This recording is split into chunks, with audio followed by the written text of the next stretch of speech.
महादेव जय गुरुजी शुक्राना गुरुजी अनंतम अनंतम शुक्राना। आइए संगत जी गुरुजी की कृपा प्राप्त करते हैं और शिव पुराण के अगले अध्याय की तरफ चलते हैं, जिसमें आज हम जानेंगे कि यति के अंत्येष्टि कर्म की दशाह पर्यंत विधि का वर्णन। वामदेव जी बोले कि जो मुक्त यति है उसके शरीर का दाह कर्म नहीं होता, मरने पर उसके शरीर को गाड़ दिया जाता है। यह मैंने सुना है। मेरे गुरु कार्तिकेय, आप प्रसन्नता पूर्वक यात्रियों के उस अंत्येष्टि कर्म का मुझसे वर्णन कीजिए, क्योंकि तीनों लोकों में आपके सिवा दूसरा कोई विषय का वर्णन करने वाला नहीं है। भगवान शंकर नंदन जो पूर्ण पार ब्रह्म है, अहम भाव से आश्रय ले देह पंजर से मुक्त हो जाते हैं, तथा जो उपासना के मार्ग से शरीर बंधन से मुक्त हो परमात्मा को प्राप्त हुए हैं, उनकी गति में क्या अंतर है, यह बताइए। प्रभु, मैं आपका शिष्य हूँ, इसलिए अच्छी तरह विचार करके प्रसन्नता पूर्वक मुझसे इस विषय का वर्णन कर दीजिए। स्कंद ने कहा, जो कोई यति समाधिस्थ हो शिव के चिंतन पूर्वक अपने शरीर का परित्याग करता है, वह यदि महान धीर हो तो परिपूर्ण शिव रूप हो जाता है। किंतु यदि कोई अधीर चित्त होने के कारण समाधि लाभ नहीं कर पाता तो उसके लिए उपचार बताता हूँ, सावधान होकर सुनो। वेदांत शास्त्र के वाक्यों से जो ज्ञाता ज्ञान और अज्ञेय ज्ञेय इन तीन पदार्थों का परिज्ञान होता है, उसे गुरु के मुख से सुनकर यति यम नित्य ममी रूप योग का अभ्यास करें। फिर करते हुए वह भली भांति शिव के ध्यान में तत्पर रहे। मुने उसे नित्य नियम पूर्वक प्रणव के जप और अर्थ चिंतन में मन को लगाए रखना चाहिए। मुने यदि देह की दुर्बलता के कारण धीरता धारण करने में असमर्थ यति निष्काम भाव से शिव का स्मरण करके अपने जीर्ण शरीर को त्याग दे तो भगवान सदाशिव के अनुग्रह से नंदी के भेजे हुए विख्यात 5 अतिवाहिक देवता आते हैं। उसमें से कोई तो अग्नि का अभिमानी होता है, कोई ज्योति पुंज स्वरूप, कोई दीनाभिमानी, कोई शुक्ल पक्ष अभिमानी और कोई उत्तरायण का अभिमानी होता है। यह पांचों प्राणियों पर अनुग्रह करने में तत्पर रहते हैं। इसी तरह धूमावती मानी, धूमाभिमानी, तम का अभिमानी, रात्रि का अभिमानी, कृष्ण पक्ष का अभिमानी और दक्षिणायन का अभिमानी, ये सब मिलकर 5 होते हैं। ये पांचों विख्यात देवता दक्षिण मार्ग में प्रसिद्ध हैं।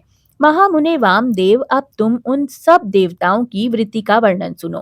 कर्म के अनुष्ठान में लगे हुए जीवों को साथ ले वे पांचों देवता उनके पुण्यवश स्वर्ग लोक को जाते हैं और वहां यथोक्त भोगों का उपभोग करके वे जीव पुण्य क्षीण होने पर पुनः मनुष्य लोक में आते हैं तथा पूर्वत जन्म ग्रहण करते हैं। इसके सिवा जो उत्तर मार्ग के 5 देवता हैं, वे भूतल से लेकर ऊर्ध्व लोक तक के मार्ग को 5 भागों में विभक्त करके यति को साथ ले क्रमशः अग्नि आदि के मार्ग में होते हैं, उसे सदाशिव के धाम में पहुंचाते हैं। वहां देवादिदेव महादेव के चरणों में प्रणाम करके लोकानुग्रह के कर्म में ही लगाए गए हैं। अनुग्रहकार देवता उन सदाशिव के पीछे खड़े हो जाते हैं। यति को आया देख देवादिदेव सदाशिव यदि वह विरक्त हो तो उसे महामंत्र के तात्पर्य का उपदेश दे गणपति के पद पर अभिषिक्त करके अपने ही समान शरीर देते हैं। इस प्रकार सर्वेश्वर सर्वनिरंतर भगवान शंकर उस पर अनुग्रह करते हैं, उसे अनुग्रहित करके निश्चय ही समाधि देते हैं। अपने प्रति दास्य भाव के फल स्वरूपा तथा सूर्य आदि के कार्य करने की शक्ति रूपा ऐसी सिद्धियां प्रदान करते हैं जो कहीं अवरुद्ध नहीं होती। साथ ही वे जगदम्ब स्वरूप शंकर उस यति को उस परम मुक्ति को दे देते हैं जो पार ब्रह्मा जी की आयु समाप्त होने पर भी पुनरावृत्ति के चक्कर से दूर रहती है। अतः यही समिष्टिमान संपूर्ण ऐश्वर्य से युक्त पद है और यही मोक्ष का राज्य मार्ग है, ऐसा वेदांत शास्त्र का निश्चय है।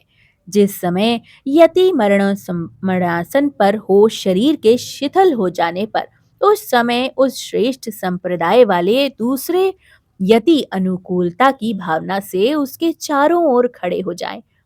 वे सब वहां क्रमशः प्रणव आदि वाक्यों का उपदेश दे उसके तात्पर्य का सावधानी और प्रसन्नता के साथ सुस्पष्ट वर्णन करे तथा जब तक उसके प्राणों का लय न हो जाए तब तक निर्गुण परम ज्योति स्वरूप सदाशिव का उसे निरंतर स्मरण कराते रहें। सब यतियों का यह समान रूप से संस्कार क्रम बताया जाता है। सन्यासी सब कर्मों का त्याग करके भगवान शिव का आश्रय ग्रहण कर लेते हैं, इसलिए उसके शरीर का दाह संस्कार नहीं होता और उसके ना होने से उसकी दुर्गति भी नहीं होती। सन्यासी के शरीर को दूषित करने वाला राजा, उसका राज्य नष्ट हो जाता है। उसके गांव में रहने वाले लोग अत्यंत दुखी हो जाते हैं।